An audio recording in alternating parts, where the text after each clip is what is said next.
Monsieur le Président de la République, Monsieur le Président de l'Assemblée nationale, Monsieur le Premier ministre, Mesdames et Messieurs, en vos rangs, grades et qualités, il est des moments dans la vie d'une nation où le silence devient une trahison, où l'évitement est une faute, où seule la vérité, dite avec courage et avec dignité, pour ouvrir les chemins de l'avenir.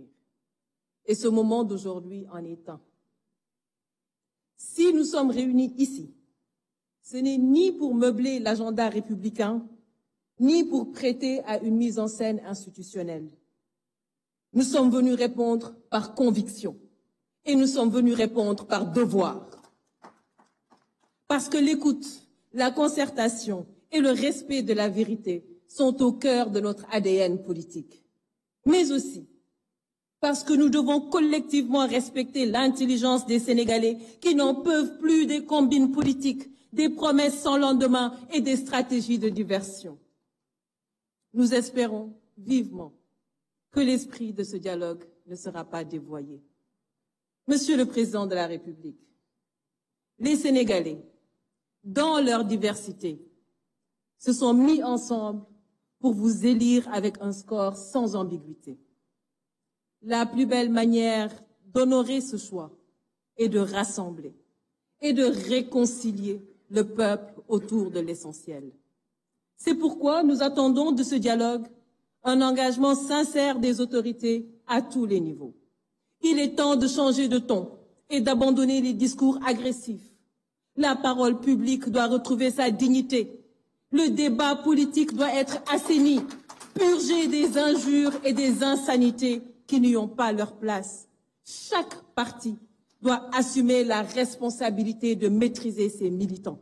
À défaut, la justice devra jouer son rôle dans toute sa rigueur. Mais nous appelons à une justice véritablement indépendante, équitable et impartiale. Nous soutenons, Monsieur le Président de la République, sans réserve, le principe de la reddition des comptes. Mais ce principe doit rester un exercice de justice, non un instrument de violence, de vengeance ou un levier de communication politique. Il ne doit pas occulter l'essentiel, la précarité croissante, l'essoufflement économique, la jeunesse en quête d'avenir, les femmes en quête de reconnaissance, la diplomatie en recul, l'insécurité alimentaire, les périls qui menacent notre sécurité intérieure et notre défense. Monsieur le Président de la République, nul ne s'attendait à des miracles au bilan de votre première année de mandat, je vous l'accorde. Mais il est désormais temps de passer à l'action et de faire rayonner à nouveau notre pays au concert des nations. Cela fait 4 longues années que notre pays est prisonnier de tensions politiques qui ont fini de fragiliser les bases de notre économie et détourner l'attention des Sénégalais des vraies priorités.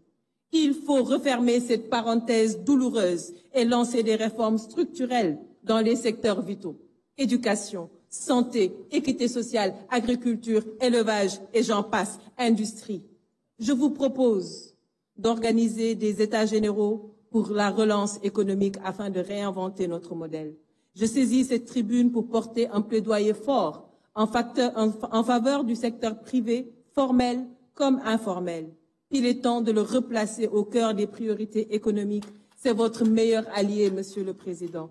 Mesdames et Messieurs, en abordant les questions de la démocratie, des libertés fondamentales, le processus électoral et les réformes nécessaires, nous tenons là une opportunité précieuse de refonder notre système démocratique sur des bases plus justes, plus solides et plus inclusives. Mais cette refondation sera incomplète si elle ne s'accompagne pas d'un véritable renforcement de la place des femmes dans l'espace politique. Notre sous-représentation dans les sphères de décision est une réelle défaillance démocratique. Une démocratie sans les femmes est une démocratie amputée, Monsieur le Président de la République. Je salue la présence responsable de la société civile et de l'opposition. Opposition qui, comme vous pouvez le constater, n'a rien de résiduel. Elle est vivante, Elle est consciente, elle est exigeante. Mais cette responsabilité, mes chers collègues de l'opposition, nous oblige. Car le peuple ne pardonnera plus les marchandages obscurs, les postures opportunistes ou les logiques d'appareil. Il y a un temps pour la politique et un temps pour la construction nationale. En fait, le temps de la rupture est arrivé. Et c'est pourquoi nous devons réaffirmer notre engagement exclusif au service du citoyen. J'appelle à un renouveau politique et générationnel, fondé sur la compétence, l'éthique et le courage d'agir. Cela ne nous empêchera jamais de garder notre liberté de ton, ni d'assumer notre rôle de sentinelle vigilante. Je vous remercie de votre aimable attention.